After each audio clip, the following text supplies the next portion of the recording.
Bharuch hostel ground પાસે આવેલા આદિ જ્વેલર્સની બાજુમાં જેબીની ડીપી પાસે જ કચરાના ઢગલાઓમાં આગ ભભૂકી ઉઠી હતી।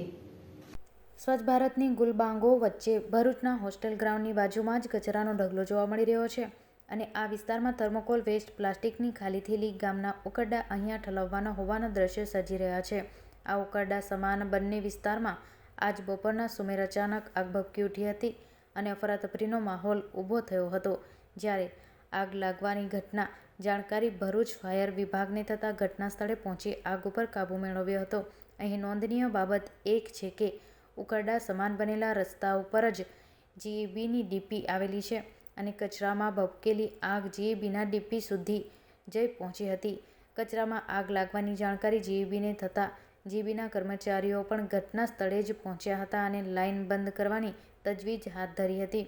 સાથે એ વાત પણ ઉલ્લેખનીય છે કે જો આગે મોટું સ્વરૂપ ધારણ કર્યું હોત અને મોટી હોનારત સર્જાઈ હોત તો તેની માટે જવાબદાર કોણ હોત એ પ્રશ્ન પણ હવે લોકોમાં ચર્ચાનો વિષય બની ગયો છે।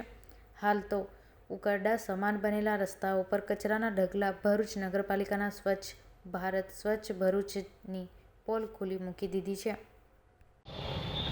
તમે કહેશો એટલે ચાલુ કરી દઈશું।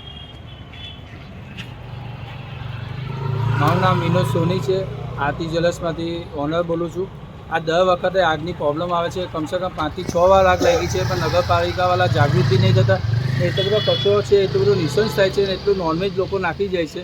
તો આ વારંવાર અરજી આપવા છતાં, કલેક્ટરને અરજી આપ્યા છતાં પણ આ લોકોનો નિકાલ નથી થયો।